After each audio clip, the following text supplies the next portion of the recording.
Thank you for joining us today for the Conform to Christ podcast, where we seek to engage the mind, affect the heart, and call people to follow Christ. Jay Jones, here with George Mays, and it's Text Driven Tuesday. Go ahead and grab your Bible. Go to Malachi chapter 3. Today we're looking at verses 13 through chapter 4:3. Good morning. Good morning. How's it going? It's a Monday. It's a Monday morning. It's a for Monday you, morning. George? Yeah. Yeah. So, as far as Monday mornings go, it's all right. Yeah, it's not a bad one. No. All right. Well, what's new? Well, it's that time of the year again. The SBC annual meeting. We're not part of the SBC anymore, but still try to keep tabs on stuff, unfortunately. Right. Yeah. If you're on Twitter, you can't miss it, I guess, if you're in our circles. But just more information that our church made the right decision. That's what I keep saying. No regrets. Yeah. But you know, the big issue this year is the law amendment. Mm-hmm. And the law amendment is trying to enforce what the Baptist Faith and Message 2000 already says, that the office of pastor is reserved for men, which is the biblical position. Right. That's what Paul says in 1 Timothy chapter 2. But you've got a bunch of churches in the SBC that have we've talked about this before. The North American Mission Board is planting churches where the husband and the wife are co-pastors. There are basically pastors of all kinds of stuff in SBC churches. SBC churches have women preaching. And we talked about that when Ed Litton was the president of the SBC. His wife was preaching a sermon. Right. So the law amendment is trying to, I guess, enforce it. Yeah. Or at least make it so that churches that are practicing this way can be removed. Yeah. Yeah. But there's been a lot of pushback, notably no-brainer. from the platform, from the leadership, from the executive committee.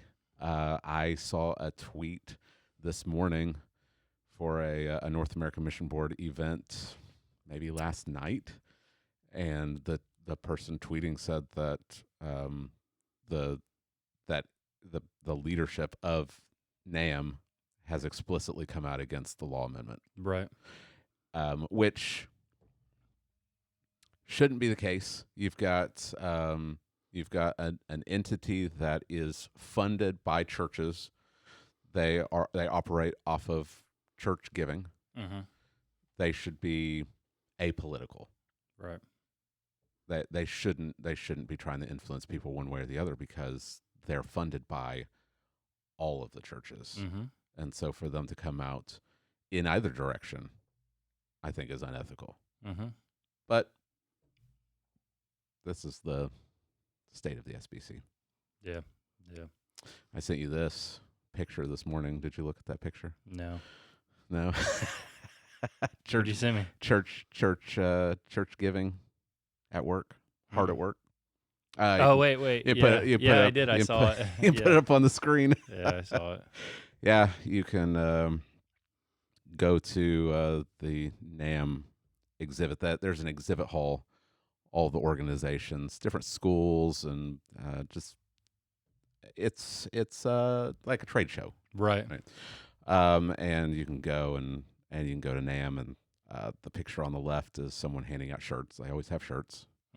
But what struck me was these items right here. You've got little helmets and little cars. Race cars. And if you look very closely on the car package, it says North American Mission Board SBC Annual Meeting 2024. Yeah. It looks like you can go to the NAM exhibit. Get you a little race car. Get a little race car. So Yeah. SBC church giving, their money hard at work. Mm-hmm. Who knows how much those things cost? Mm-hmm. Mm-hmm. Well, I told you last week maybe they had a increase of like 500% of their budget over the past 10 years, and their church planning is negative. Yeah. Like way negative. Mm. Yeah, so it's like $500 million, something like that. And where'd it go? Where'd the money go? Yeah. I don't know. I've got a book on my shelf from not the current NAM president, but I think maybe two or three back. It's called Spending God's Money, and it's outlining a bunch of the waste at the North American Mission Board from like the 90s. They were going to, I think it was early 2000s, because they were spending money to go to like fly NAM leadership over to London for the Chronicles of Narnia Debut. Yeah, like the red carpet premiere, and that was just one of the things. Like they would have like some new, I don't know, they do like bracelets and stuff, right? Like you remember like the gospel cube, yeah. Like you could move the cube around and tell the story of the gospel. They had something like that, and they decided that they had it all produced. I don't remember what it was, but they decided they weren't going to use it, and it cost like millions of dollars, and they just threw it out. Yeah. No one was probably held accountable. Mm-hmm. Yeah. So anyway, if you're still in the SBC, good luck. Good luck with all that.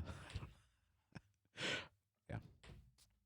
Well, we'll see. We'll see what happens. The law amendment.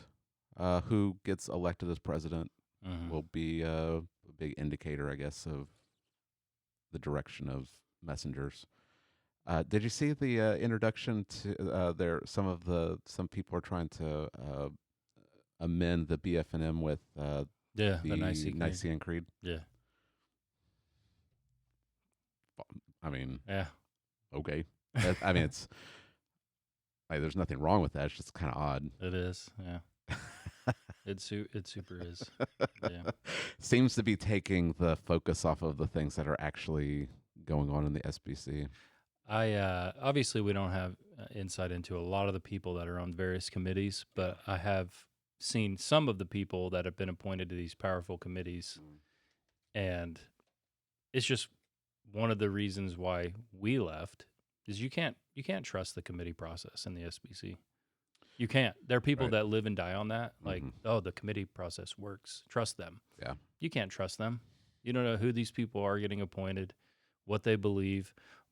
Many of them probably, if they were like, yes, we firmly believe these things, like we probably would not allow them to be members here. Right. But they're on these powerful committees, like the credentials committee. Like they can't find it in themselves to excommunicate LGBTQ embracing churches. Like, I mean, there are churches that's crazy stuff, bro. It's not even rumored. There are videos of pastors at churches like First Baptist Church Orlando. There are videos of the pastor David Uth talking about how they welcome homosexuals into membership. It's not a rumor. It came from his own mouth, and they still haven't excommunicated them. They're still. It's because they give that big money. It all comes down to the money. Yeah. It's the money. I think maybe the biggest problem is how decentralized the SBC is from the local church. The local churches. I mean, if you were to cut your giving to the cooperative program, the criticism is you don't care about missions, but really it's so decentralized from the local church. Who are even these missionaries that they're sending? Who are these people? So why just throw your money at an organization that is sending who knows who to other countries? Right. anyway, that was just There's very little. That's what's going on this week. Is There's very little accountability, and if Mhm. you ask questions, you're a troublemaker. Mhm. Yeah. That's how it always is. Like if you ask, well, okay, well, supposedly IMB you planted like 2,000 churches and wherever over the past 5 years. What kind of churches are they? Like, are they healthy? Mhm. Like, what's going on with them? Like, if you start asking questions, you're immediately looked at suspiciously. Right. Just trust us. Everything's going fine. I asked you, I was like, how can IMB be in business for this long? And you can't point to me an international seminary planted by the IMB that trains local pastors. Like, pick a place that's got a massive population. Now, there are countries, obviously, where you couldn't advertise that. You don't have that kept secret, obviously. But there are places where that would need to be kept secret. Like they've been in Ukraine a long time. Do they have a seminary there where local pastors are trained? I have no idea. See, the fact that you don't know that off the top of your head Right. tells you that something's very wrong. Right. Because we're not talking about like the IMB came into existence 10 years ago. Right. They've been at this for like Mhm. 100 years, at least. Right after the Civil War. Yeah. Yep. Yeah. Well, like most things, what we're seeing in the Southern Baptist Convention right now is not. It's not the source of the problems. So we can look at like the mismanagement of funds or lack of accountability or like the cronyism. Those are just fruits.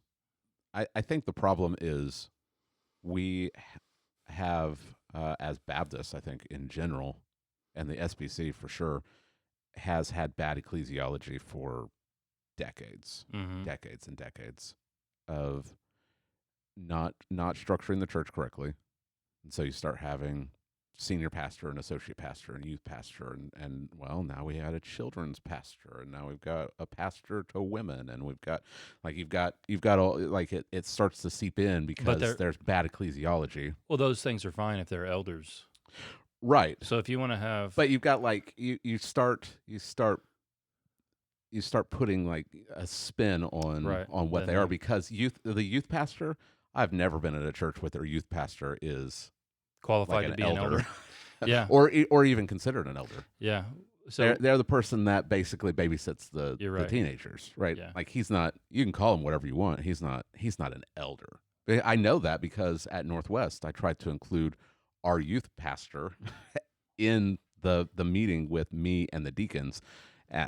He's just they just babysit kids. I mean, you push the youth group as far away as possible. In a lot of churches, they have a separate building.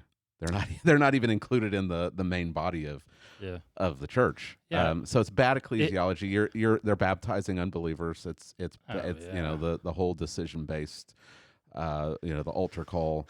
So you've got a bunch of unbelievers that are in the church and are leaders and are probably deacons and pastors.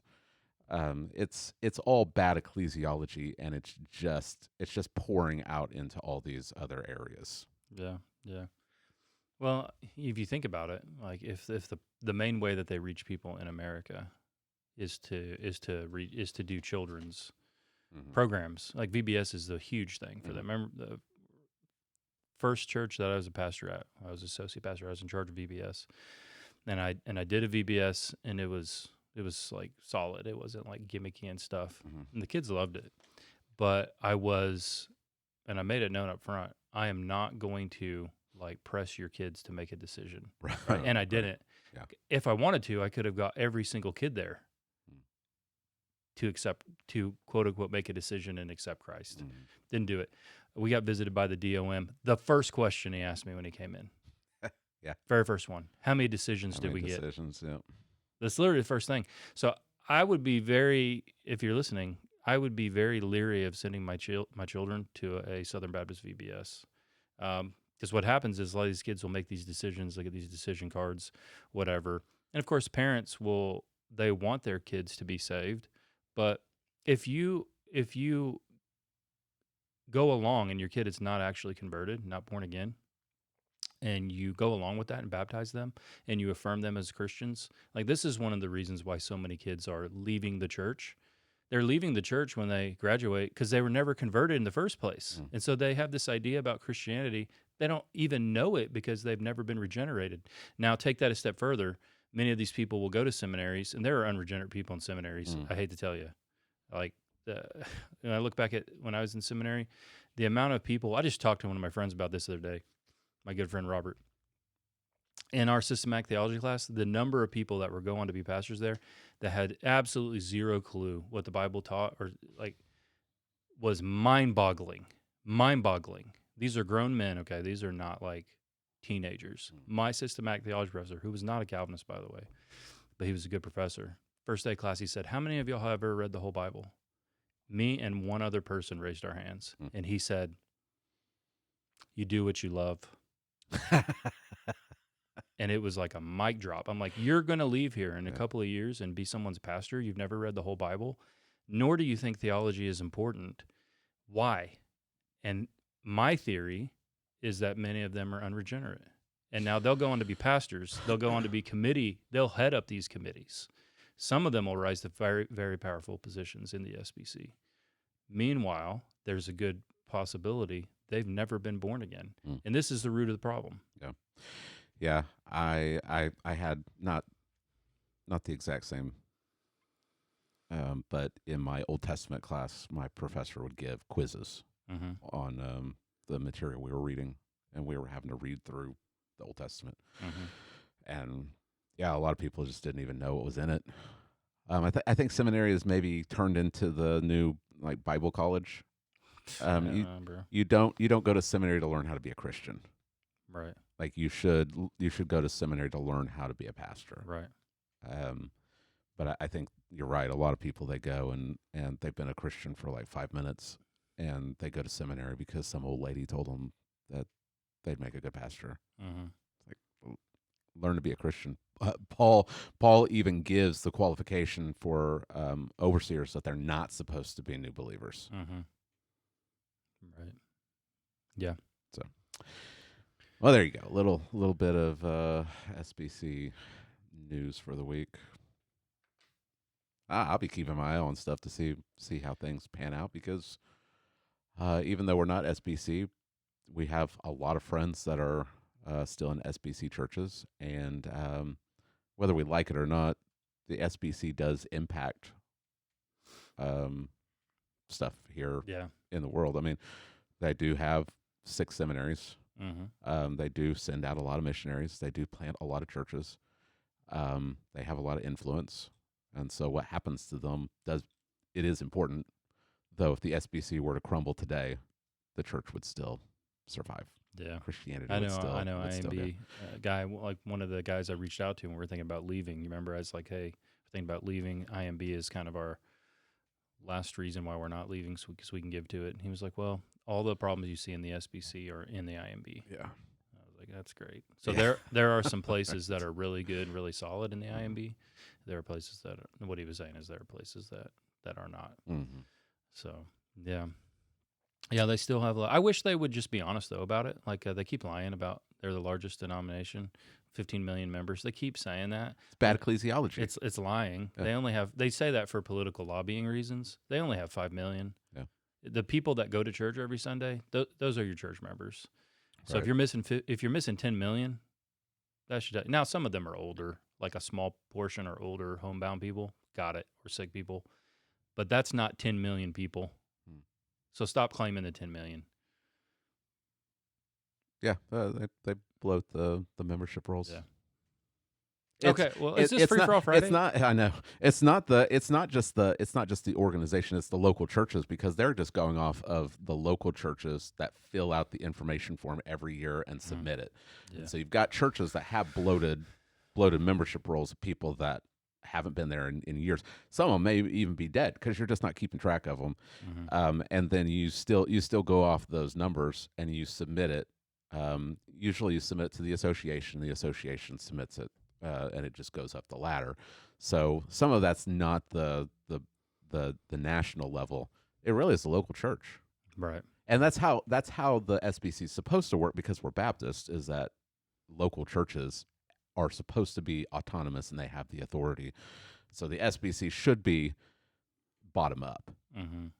Now it's because of the political corruption. It's starting to be top down, Mm-hmm. but it's supposed to be bottom up, and so some of that stuff is just the outworking of unhealthy churches. Mm-hmm. So if you want to fix the SBC, you have to start at the local church level. Mm-hmm. Right. Yeah. True enough. 20 minutes in. 20 minutes in, we are. It's not a free for all Friday. Malachi. We haven't had one in a while, so Malachi chapter 3, verse 13 through 4:3. 4 reasons to have hope in a hopeless world. So that's a good segue. Get pretty hopeless about the state of American Christianity. Yeah. Well, you just if you're feeling hopeless about it, you just have to realize America is not the center of Christianity. Then you can not be hopeless anymore. It's that easy. It's just that easy. Just flip the switch. Yeah. Though we think we are, don't we? Oh yeah. Mm-hmm. Yeah.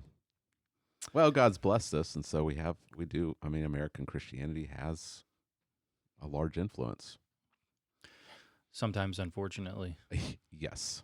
Yeah. As the prosperity gospel gets pumped out to Africa. Yeah. Yeah. That's true. All right, George. Well, give us 4 reasons to have hope in a hopeless world. That's what we want to know. Pessimism. You brought up a new word. You had the Debbie Downer. I'd heard that. This was your opener. Debbie Downer. Then there was a Grumpy Gus. I never heard of Grumpy Gus. You never heard Grumpy Gus? Yeah, Grumpy Gus.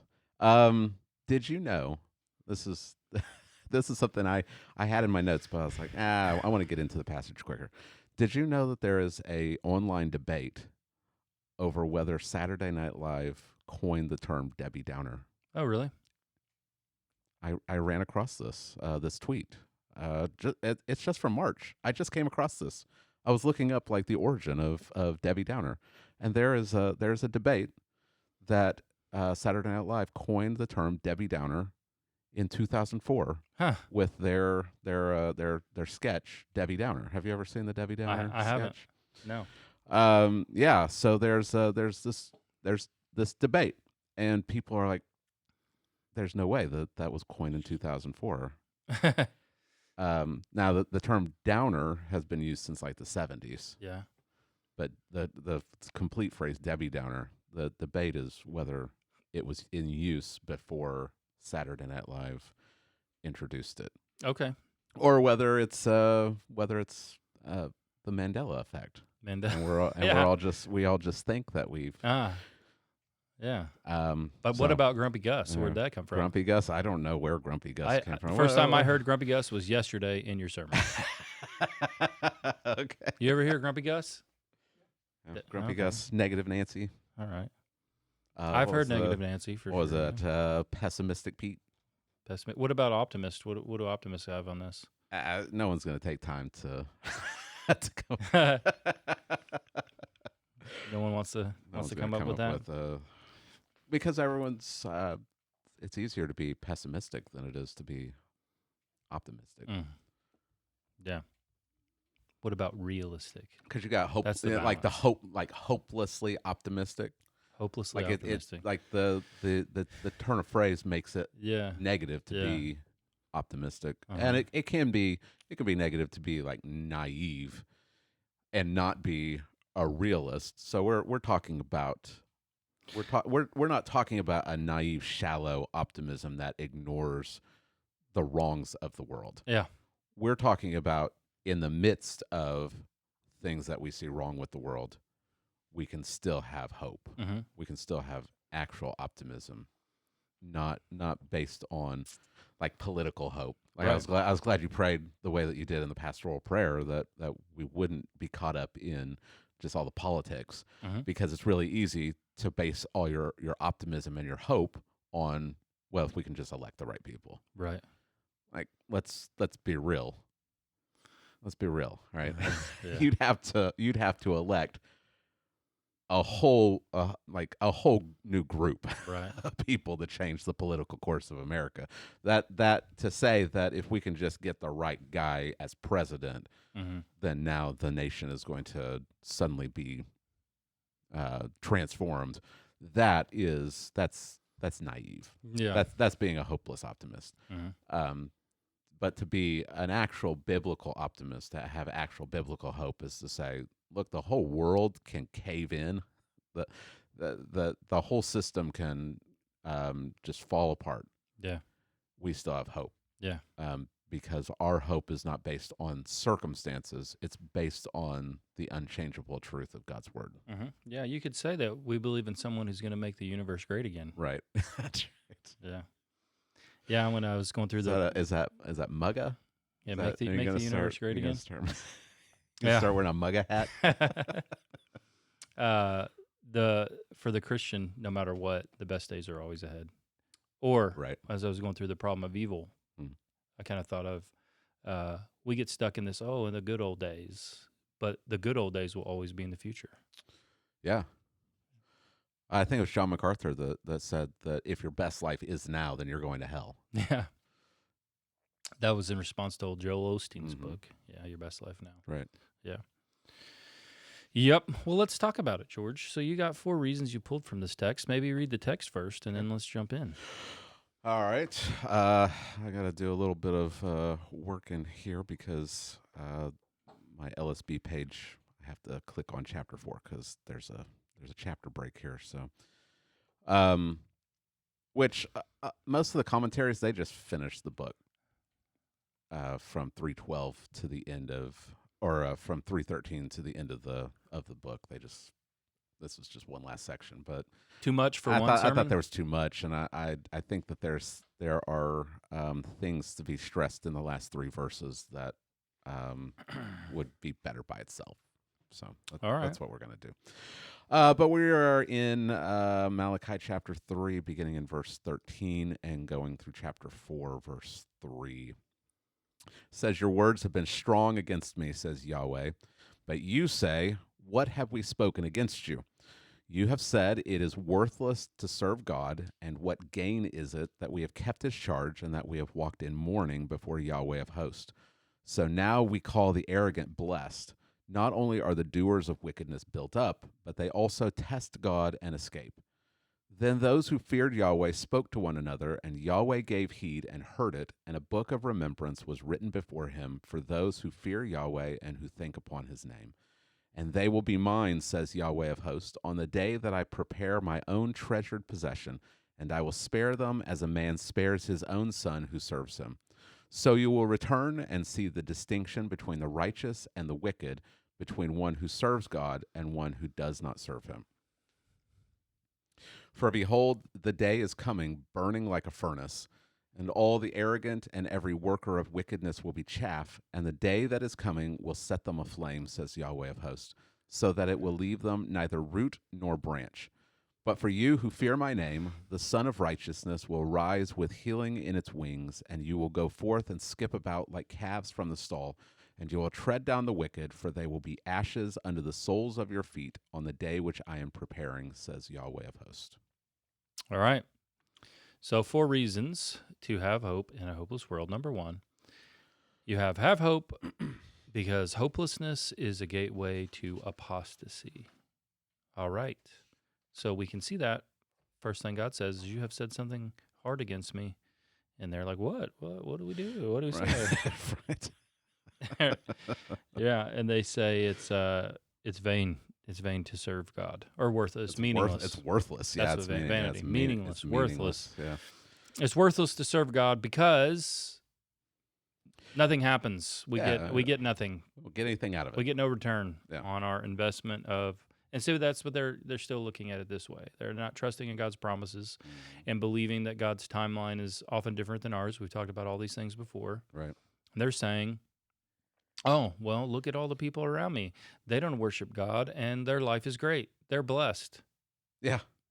This is the 6th and final dispute in the book, but it sounds a lot like the 4th dispute, where they're saying, where's the God of justice? Mm-hmm. It looks like God delights in evildoers, and so that they're coming back to that again because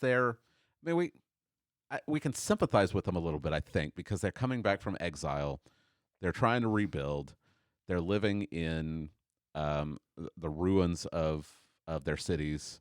There's not very many of them. Uh, they're they're trying to build up their crops and rebuild their flocks, and the enemy nations are oppressing them and making fun of them. They're still under the Persian thumb. They're being taxed. The temple that they've rebuilt is nowhere near as glorious as Solomon's temple. They're looking at all the promises that the prophets wrote about, and they're saying, "What's up? what's going on here?" This does not look like the glorious promises that were predicted after we come back from exile.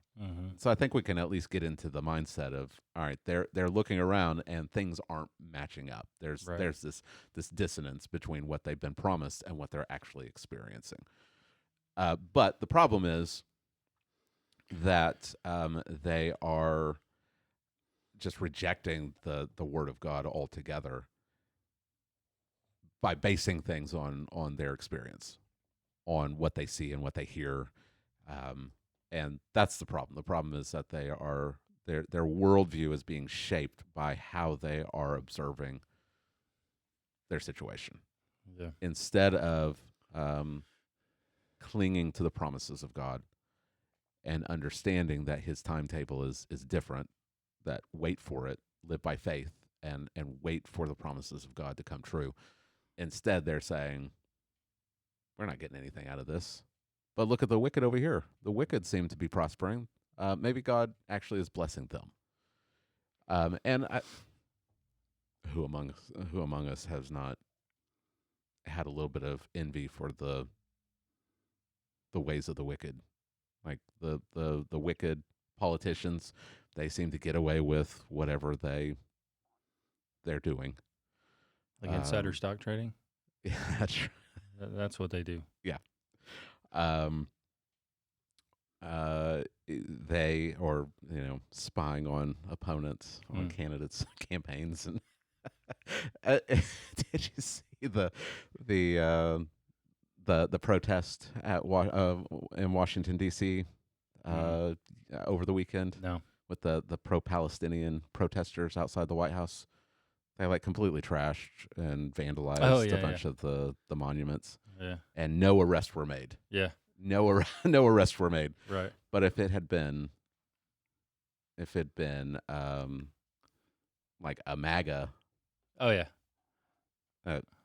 Or if it was one of those gay crosswalks. Yeah. They'll give you a felony charge for peeling out on a gay crosswalk. If you're praying outside an abortion clinic, they might give you a couple felonies, an old woman. throw you in jail. Yeah. Celebrities, they live lives of ease, but they live lives of wickedness. Yeah. I mean, even closer to home, you can see the relative ease of people that don't care about Christianity. They don't care about religion or following God, or they don't even think about it. It's not even part of their life.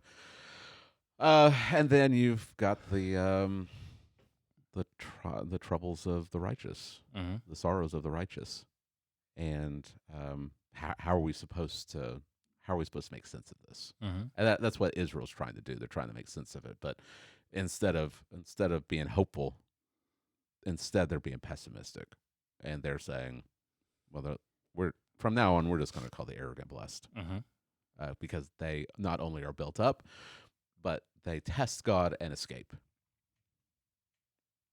So they can just they just blatantly rebel against God, and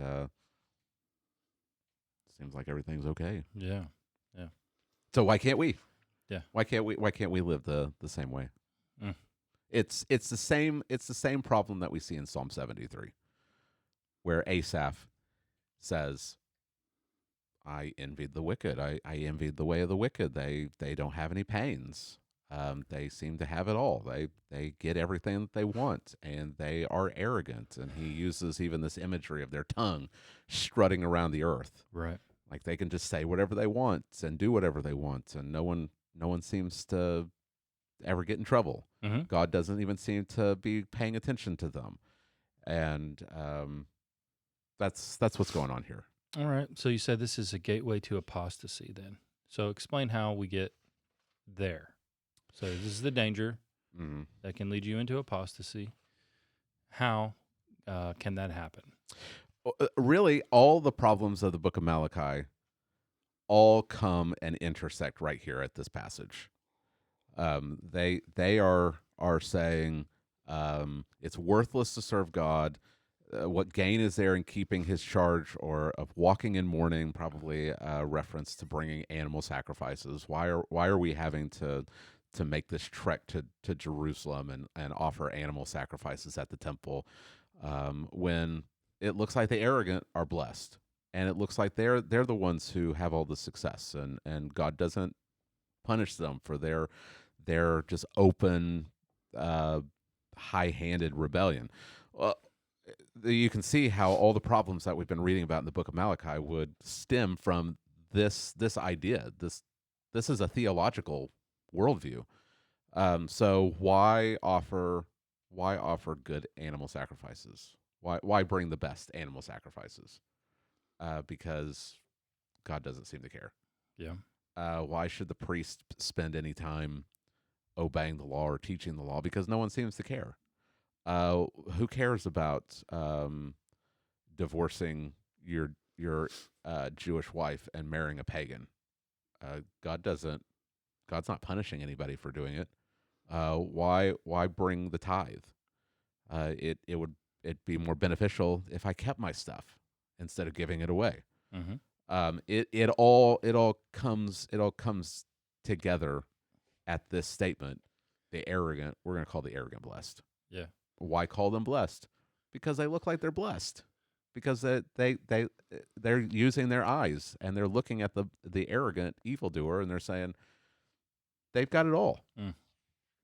And so what they're doing is that they're looking at the supposed blessedness of the wicked. They're envying them. They're saying, why can't I just do that too? Why do I have to make all these sacrifices to follow God? Why can't I just follow the example of the arrogant, because they're the blessed ones? And what's happening is that it's having an effect on all of their worship. Mm. This is the reason why they're presenting garbage sacrifices. Is because it doesn't matter. It's worthless to serve God. It's vain. We're not getting anything out of it. You could bring the best of your flock and offer a sacrifice at the temple and live in accordance with all of God's law, and then you go home and you're living in a shack. Mm. And you're still living under the Persian Empire, and you're still having to worry about these nations that are surrounding you that hate you. And the temple still doesn't look like Solomon's temple, mm-hmm. and Jerusalem is still unpopulated, and nothing changes. Yeah. All right. So let's, for those that are listening, or maybe were there, like questions they may ask. Okay, you're a Reformed Baptist preacher. You believe in the doctrines of grace. That means you don't believe people that are actually Christians can apostatize, so they can just ignore this first point. Yes. Right. You made this comment that about it's a warning passage, right? Yeah, but you made this comment about deconstructing and how you see like mass deconstruction, people leaving the church, leaving what profession they did have at first. So how do we fit this in? I was trying to like think through this over this past day. So it fits in with why is there could be a universe where there's not pain and suffering. We have to grant that God could make that universe, but He didn't. He made one that I think fits with His design to reveal His glory in the cross. But there's another purpose and another reason that God's in the process of conforming us into the image of Christ. One of the ways He does that is through pain and suffering. And this becomes like a means that God uses to sift His church, to separate the sheep from the goats. Yeah. So pain and suffering, and then people see that, they fall into this hopelessness, which Christians can fall into hopelessness too. But I think God usually grants them through the power of the Spirit the ability to persevere through that and then to find hope in Christ. But those that are not genuinely converted succumb to the hopelessness, and then they apostatize. Right. And that's God's way of sifting his church through history to separate his bride from those who have made false professions. Yeah. Because it's easy to look like a Christian. It's easy to go through religious things, to go to church, to make some type of sacrifice or whatever, right, in your life when everything is going good. But when things are going bad, that's when you find out who's really in this. Well, let's tie this, because I always like to tie it to Hebrews. Let's tie this to Hebrews. Okay. The book of Hebrews is written to churches filled with professing believers. And what is happening is that they are experiencing persecution and trials and suffering, and the Romans are throwing them into prison and confiscating their property, and they're being rejected by the community. Yeah. They'd say you're on the wrong side of history. That's right. That's what we always hear. What's new? What is the temptation that the author of Hebrews is writing against? It's, if we just go back to Jewish festivals, then we won't suffer anymore. We don't have to be persecuted, and the community will not reject us anymore, and we'll have access to the economic success and things like that. Or could just leave the faith altogether and just be a pagan, because the pagans are fine. Right. And so what does the apostle do? He writes warning passages. Don't fall away. Don't pay close attention to what you believe and what you confess, lest you drift away. It's not this like you wake up the next day and you've apostatized. Right. It's this slow baby steps, going from, well, if I just compromise a little bit right here, right, and then you start compromising here, and then it eventually you wake up and you're not a Christian anymore. But it may have taken years for this to happen. And so the apostle is writing these warning passages, describing what will happen to those who do fall away. There's no repentance. There's no longer a sacrifice for sins. If you leave Christ, there's nothing else for you. And what happens? Well, the true believers, they listen to the warning passages and they believe the warning passages, and they don't fall away. Whereas the unbelievers, they don't. They are arrogant, and say, I know better than this. I can fudge on this a little bit, and it's okay. God knows my heart. Or as I've heard it before, well, I know it's not right, but I prayed about it and God told me it's going to be okay. Like, he's cool with it. And so you've got the distinction, you've got the separation. And then to encourage the believers in chapter 12 of Hebrews, he says God disciplines his children. He disciplines those. So when you're going through those trials, when you're going through the hardships, know that God is using this to conform you into his image. Right. Like, he's doing this so that you might become a partaker of his holiness, that you might share in his character, his qualities. And I think that's a more explicit way of saying what is going on in Malachi. It's the same thing. Yeah. They're being faced with the same situation. If you follow the way of the righteous, you may experience poverty, and you may have people persecuting you and opposing you, and things might not, you might not be accepted into the affluent society. What are you going to do? Well, the believers are going to follow God's law anyway, and the arrogant are going to fall away. They're going to say, you know what? I don't care. because it looks like the arrogant are blessed, and so we're going to call from now on we're going to call the arrogant blessed. And so it is separating it. And as you see in this passage, as we'll come to, I think maybe it was the third point, it does cause a separation. There's going to be, or it's the second point, right? That's the second point. Have hope because there's always a remnant. Mm-hmm. So in the midst of this, you're seeing these people, they're apostatizing, but there is a remnant of people who are not. And I think you see the same thing going on in the church in America today. All right, all of the professions, all of these things, and then they leave. Yeah. And the problem, and it's exposed here with what they're saying when God says your words have been strong or harsh or that the American Standard translates as arrogant. Mm-hmm. Your words have been arrogant. What have they been saying? They've been saying it's worthless to serve God, and what gain is it that we've kept His charge and that we've walked in mourning? So what they're saying is actually exposing the heart of the problem, which is their idolatry. Yeah. They don't want God. They want the stuff that God has promised to give them. Mm-hmm. They want the stuff. They want the ease. They want the success, and they want to be able to stand over the Gentile nations and say, "Oh, we told you so. We serve a better God than you do because look at all the stuff that we get." Mm-hmm. So it's really exposing the idolatry, and I think you see it in America too. You're exactly right. People don't want God; they want the stuff. Mm-hmm. And so, I mean, just take what the primary reason why people are quote unquote deconstructing and apostatizing nowadays is because of homosexuality. Mm-hmm. That is the main reason. That's the line in the sand. Yeah. Why are people deconstructing to because of homosexuality? Because they want to be accepted by the culture. Yeah. Like they don't want to be on the outside. They want to be on the right side of history. Right. They don't want to be on the wrong side.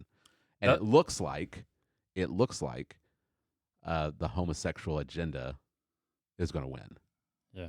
And so I don't want to be on the losing side. Yeah. Because if I'm on the losing side, then I'm going to get canceled. Thus revealing that they never knew God to begin with. Mm-hmm. Right? There was an idol that was their God, either themselves, their reputation, right, their influence, or they just, their preference for sex to have. Which is their God. Which is their God. And so if Yahweh won't give me what I want, I'll go worship a God that will. Yeah. Or I will I'll change who Yahweh is, and now he's a God who is accepting of all people and all lifestyles. So it's just a false God. This giving into the hopelessness then, or the giving into the various things we see in our culture, it just is a revealing of those who truly loved God and were His followers to begin with, and those who were not, who were just going through the religious type of things when it's convenient and has a benefit for them. Mm-hmm. Those days are long gone in America. Like 60s, you want to be influential, where would you go? In the Midwest. You'd become a member of a First Baptist church somewhere. Right. Make all the connections, business connections, legal connections, like everything you need is there. Mm-hmm. Like those days are gone. Right. They're gone. Yeah. And what do we see? That generation apostatizing in mass. Right. And their children following. Mm-hmm. Yeah. Yeah. Yeah. So the warning is, don't give in to hopelessness, because it is this gateway. It is the door to apostatizing, because you start to look around at the culture and you start to give into the sins of the culture, because what good is it why am I doing this as a Christian? Why am I going through all the hardships now, to follow God? There is something interesting you find in your Bible. There are people who do fall into a hopeless state. They'll even make comments that, like in the Bible, that people would not accept in a church. If you were to say them, they'd be like, you can't say that stuff to God. Yeah. Like Jeremiah or Solomon or many of the Psalms, Job. They'll say things like, paraphrasing, Like, have I followed? Am I following you for no reason? Like, I'm doing what you told me to do, and my life is miserable. Mm-hmm. Like, nothing's going good for me. Are you even there? Are you listening? Like, when are you going to show up? Mm-hmm. The difference is, however, that though they express those real human emotions, which I think you should feel because the Bible talks that way, you can talk to God like that. The difference is you don't turn your back on God. Right. You persevere in faith. They're still asking God questions, right? So the problem with Israel is not that they are asking questions; it's that they're making statements. And they're giving up. They're giving up. They're making statements. They're saying, "Well, from now on," and there's this sense of finality with that statement. Right. From now on, we're going to call the arrogant blessed. Yeah. So it's not, they're not wrestling anymore. They've given over to hopelessness. We spent some time in Psalm 73 in the sermon, because I think that Asaph is a perfect example of someone who's dealing with the same issues that the Israelites are here in Malachi, and he comes to the right conclusion. Mm-hmm. So he admits, I was envying the wicked. Mm-hmm. I was looking around and seeing how they were prospering. And he said, my foot almost slipped. Mm. I almost fell away. That's what he says at the beginning of the psalm. I almost fell away when I was envying the wicked. And then he has this aha moment, and he comes back. Mm-hmm. And we talk about that a little bit later. Mm-hmm. Yeah, persevering in faith, but you can only do that if you're believing that God keeps His promises, Right. and that you may live in a time where you never get to see the earthly benefits of being an actual follower of Christ, right? Yep. But you believe that God is true to His word, and that you will see the benefits of following Christ eventually. Mm-hmm. So, yeah, he tells them a lot of things in this passage that none of them were alive to see it actually come true. right. But that doesn't mean just throw up your hands and say, well, I guess it's not going to come true, since it doesn't come true in my lifetime. All right. Well, let's speed it up a little bit. Podcast is getting a little bit long. All right. So point number 2, you can have hope because there's always a remnant. And this is seen throughout the whole Bible. Right. And you can see it clearly, and it's explicit in this passage, that there's this group of people that God has maintained for Himself. They're going through the same things, but they have a different response altogether. Right. And this makes this presents a sharp transition, because throughout the book, it's just been bad. It's just been bad news. You've got Israel that's questioning God. You've got the priests who are failing in their responsibilities to serve God. They are divorcing their wives and marrying pagans and not bringing in the tithe. And they're saying, well, where is the God of justice? And we're just going to call the arrogant blessed. And you may just come to the point and say, man, this is a terrible time in Israel's history. That, like, there's no one who's serving God. And then we get this little clause here at the beginning of verse 16 that I wanted to highlight, and not just lump it in with the rest of the verse, because it does mark this surprising transition, that there are people still in this time that fear God. Mm-hmm. And they speak to one another. Mm-hmm. And I think that this is verse 16, if y'all are wondering. And I think when it says they spoke to one another, then those who feared Yahweh spoke to one another. I think they're repenting, because that's what it means to fear Yahweh. It means to turn from your sin and to follow His commands. So I think it's at least probable that some of these who are fearing Yahweh have been guilty of the same things that Malachi has been accusing the nation of bringing unacceptable sacrifices, of not bringing in the tithe, of intermarrying with pagans. It's possible that they've been guilty also. They hear the word of Yahweh through Malachi, they believe it, they fear Yahweh, and they repent. Mm-hmm. And that should give us great hope in our own cultural context. That, especially, we look around in Lawton, it's really easy to become discouraged in this city, because there's we were talking about in community group Sunday afternoon, is how many churches are in Lawton. A lot. I mean, what, 100 more? I have no idea. I don't even know.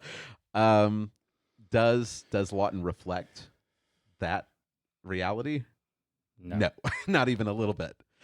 And it can get really discouraging. Like the gospel should be impacting this town. For the size of this town and the number of churches, this should be like Geneva.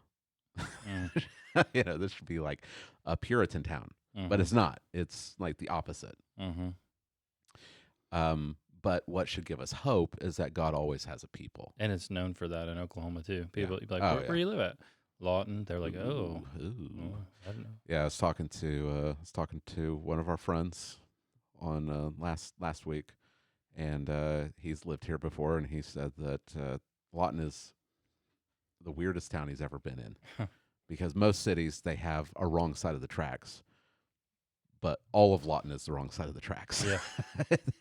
The town itself is the wrong side of the tracks, and there's little pockets of good area, but but the town itself, and it can be discouraging until we are reminded of this truth that God always has a remnant. That and I was thinking about it and trying to encourage our community group when we were talking about this, that just because we can become discouraged by the health of the different churches in town doesn't mean that there aren't Christians in those churches. Right. It doesn't mean that Christ Fellowship Church is we're the only Christians in town. God has a people, and even though we would want them to come out of unhealthy churches and go to a healthy church so that they could grow, there's a big difference between an unhealthy Christian and an unbeliever. Right.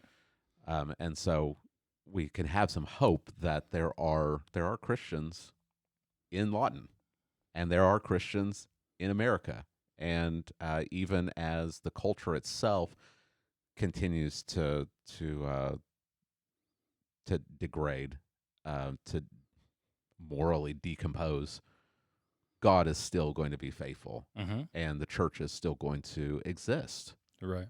If God has been faithful and the church has survived through the Roman Empire, it's survived through the Middle Ages and the Roman Catholic Church, through the Reformation, and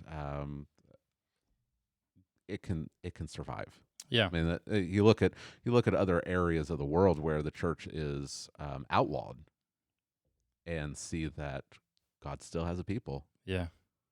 So we don't have to give up. We don't have to throw up our hands and be like, well, I guess that we're it.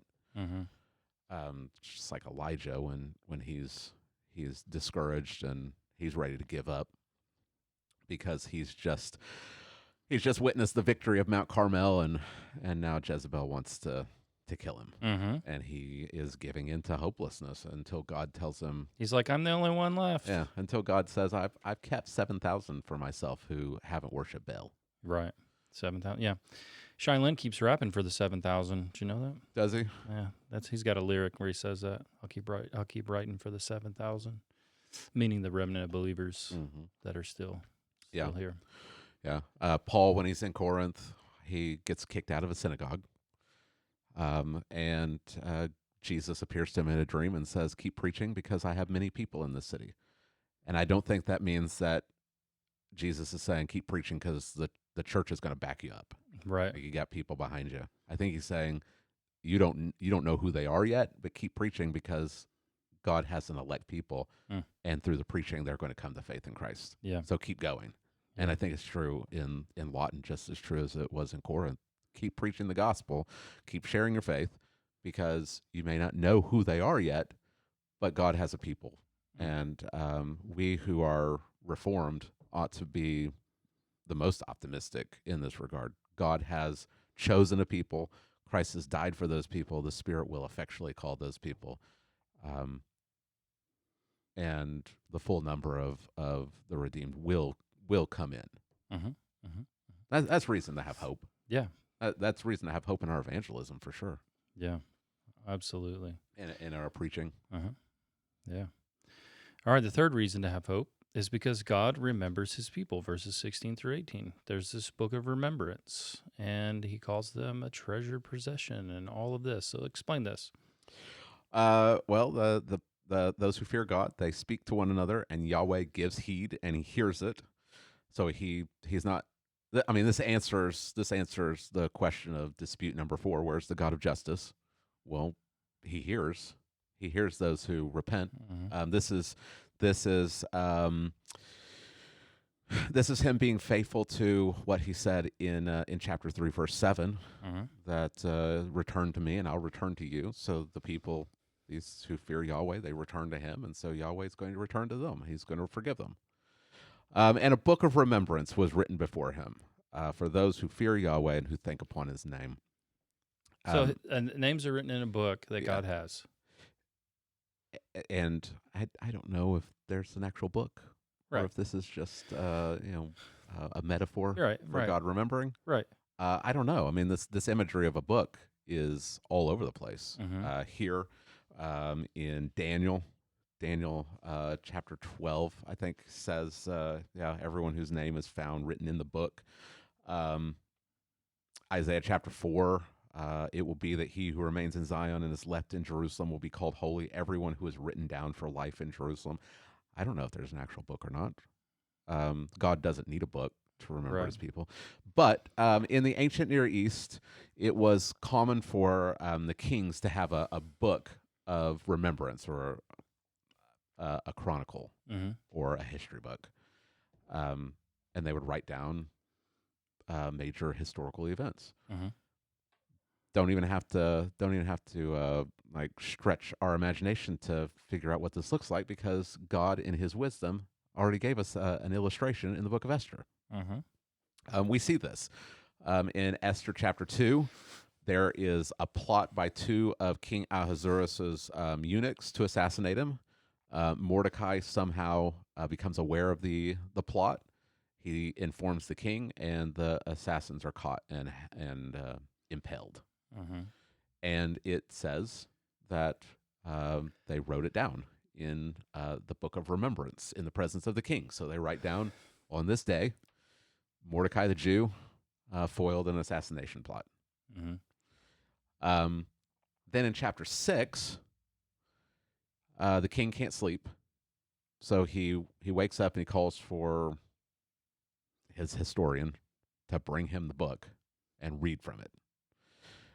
And just so happens, right, that he opens the book to this spot where Mordecai has foiled the assassination plot, and it's the turning point for the book, because the king didn't do anything to honor Mordecai at the time, and so when he hears it, he's like, "What did we do? What did we do to honor Mordecai?" And that's the whole turning point where Haman thinks that he's going to be honored, and anyway, that's the picture that's being presented for us here in Malachi chapter 3, is that just like King Ahasuerus had this book, God has a book, and the names of those who fear Yahweh and who think upon his name are written in the book. And even though it looks like at the moment they're forgotten, it looks like they're not going to be remembered, they're not going to be honored. Just like in Esther chapter 6, where it looks like Mordecai is not going to be remembered. When all hope is lost, like this is the dark point. Like Haman is on his way to tell the king to hang or impale Mordecai. At just the right moment, the book is opened, the king reads, and he remembers Mordecai. And Mordecai is actually honored, and Haman is brought low. It's the same thing that's going to happen here. That it looks like the righteous are languishing and the arrogant are blessed, but at just the right time, when all hope seems lost, the book is going to be opened. God's going to remember his people, and he's going to glorify them.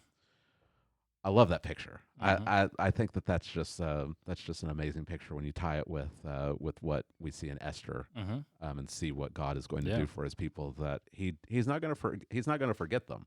Yeah, that's cool. And this plays out in the New Testament. Yeah. In Revelation chapter 20, when Christ returns, there's a general resurrection of the righteous and the wicked, and the books are opened. There's the books that recount the deeds of everyone, and then there's the book of life. And anyone whose name is not written in the book of life is thrown into the lake of fire. Mm. But those whose names are written in the book of life, they're glorified. Yeah. And they live with Christ forever in the new heavens and new earth. And that's what's being promised here. Yeah. Is that Yahweh speaks in verse 17, and they will be mine on the day that I prepare my own treasured possession, and I will spare them as a man spares his own son who serves him. And so you will return and see the distinction between the righteous and the wicked, between one who serves God and one who does not serve him. Yeah. So these people are written in a book, and there's a day coming, and we'll talk about that in the fourth point. There's this day coming when God is going to have his people. They're going to be his treasured possession, which that carries all the way back to Exodus, when God says that Israel will be his treasured possession. But now it's even more than just Israel and the nations. It's even within the nation, he's going to distinguish between those who serve God and those who don't. Yes. And so even within Israel itself, it's not just their ethnicity that gets them in the book. It's those who fear Yahweh, and even he's going to divide even between the ethnicity of the Jews. It's not just, well, you're a Jew, and so you're God's treasured possession. It's those who fear Yahweh. And I will spare them as a man spares his own son. I had someone approach me after the church service, and they're like, I was really disappointed. You're always pointing out Christological connections, and you didn't point it out here. And I said, there's only so much you can put in a sermon. Yeah. I will spare them as a man spares his own son who serves him. Yeah. The reason why God's people can have hope that their name is written in the book and that they will be spared as a father spares his son is because God the Father didn't spare Jesus, but gave him up for us. Right. And so since Jesus was not spared, but he suffered the wrath of God on the cross for us, God will spare us on that day. So there's only so much you can put in, right? Only so much. Like there's so much good stuff, and sometimes you gotta cut stuff for time. But the point is that we can have hope. God's going to remember his people, and even though it looks like the arrogant are blessed right now, there is going to come a day when we will see very clearly the distinction between the righteous and the wicked, because God has a book, and the real question that we have to ask is our name in the book, right? If your name's not in the book, then God's not going to remember you, right, to call you his own treasured possession. Yeah. And that brings us to our last point. The last point, yep. Last reason to have hope is chapter 4, verses 1 through 3. Have hope because Jesus is coming back, and this is that day. Yeah. For behold, the day is coming. Yeah. This is the connection between 3:17 and 4:1. He's preparing a day when he'll prepare his people as his own treasured possession. So on that day, it's going to be good news for those who fear Yahweh. But there's a day coming, that same day, burning like a furnace. And all the arrogant, you've got that connection with what they're saying at the beginning, that they're calling the arrogant blessed. Right. These arrogant and every worker of wickedness will be chaff. That filmy husk of corn and wheat. That is, it's good for nothing. Right. Can't use it for anything. But it is highly flammable. It is combustible. Right. Psalm 1 describes the wicked as chaff that's blown away in the wind. It has no substance. There's no weight to it. Here, the day is coming, burning like a furnace, when the wicked and the arrogant are going to be like chaff, and God's going to set them on fire, and he's going to leave neither root nor branch. So it's a picture of total annihilation. That there's not going to be any foundation. There's not going to be any roots that they can rebuild from. They're not going to regrow. None of their works are going to remain. It's going to be complete an utter destruction of the wicked. Mm-hmm. But, verse 2, but for those who fear God, again tying us back to chapter 3, those who fear God, the Son of Righteousness will rise with healing in its wings. So there's a day coming, Mm-hmm.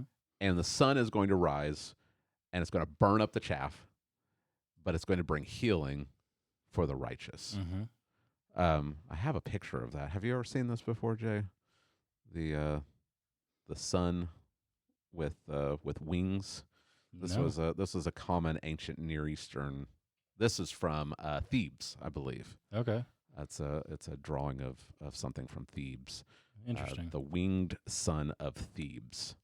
So the sun is the disc in the middle, and its rays are being pictured as wings. Okay.